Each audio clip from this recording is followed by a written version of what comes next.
The second season of Invincible just came out, and it's already off to a demonic start. The episode starts off with one of the sickest opening scenes I've ever seen, so let me give you a quick rundown of what happened and show you why Mark Grayson, aka Invincible, is a demon.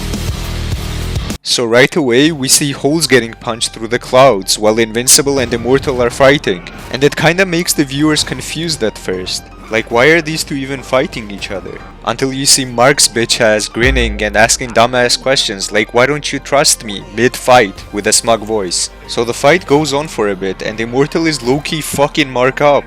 But then the biggest menace himself shows up and cuts Immortal's hand clean off.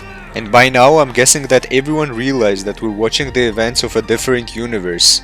So after getting his hand chopped off like he's one of the Skywalkers, Immortal tries spinning back on Omni-Man. But Omni-Man ain't having none of that, so he catches Immortal's other hand and snaps that shit in half. And after that, Bro lands the coldest 3-piece I've ever seen. Let's get a quick instant replay on that. Just tell me this isn't the cleanest shit you've ever seen. And the chop at the end with the small frame delay between the slice and the head falling off. This boy clean! And after that, Mark also makes sure to crush his head so he can't come back to life anymore. Ending off the fight with a corny ass one-liner. Model your way out of that.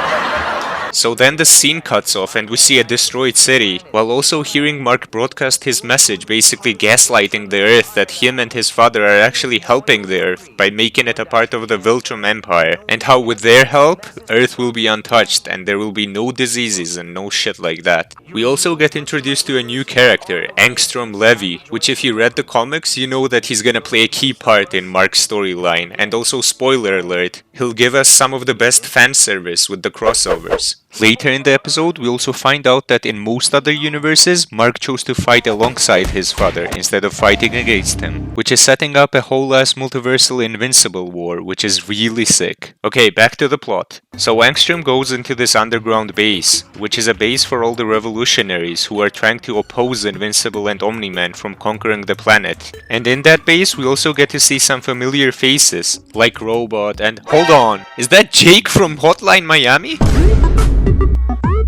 We also find out that Rex died in this universe, fighting either Mark or Omni-Man. But come on, who even likes or cares about that guy? So shortly after Angstrom goes to the rebellion hideout, both Invincible and Omni-Man pull up to end the rebellion. They start fighting Robot and Eve, and this scene right here is the main reason I'm making this video. During Mark and Eve's fight, Mark actually tries to convert Eve to be on his side instead of fighting against him. But of course, Eve refuses, and after she gets beaten, she tells Mark that she'd rather die than join him. But Mark answers with this. I would never kill you, but I can't let you hurt anyone else.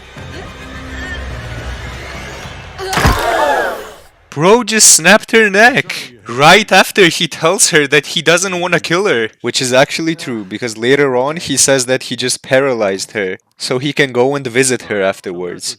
Like, do you understand how diabolical someone has to be to fully paralyze a person they actually like, just so they can still be around for occasional visits? And now Eve is forced to live her life paralyzed while also getting occasional visits from someone who she used to like, who also got her paralyzed and took over her planet, while being able to do nothing about it. Like, that's just so fucked. How did they even come up with that? After leaving Eve crippled and the rebellion having no more fighters on their team, Invincible and Omni-Man go on to kill every last person in the base.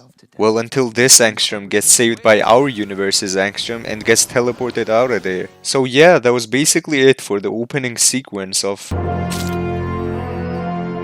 Let me know what you guys think of the start of this new season in the comments, and thanks for watching.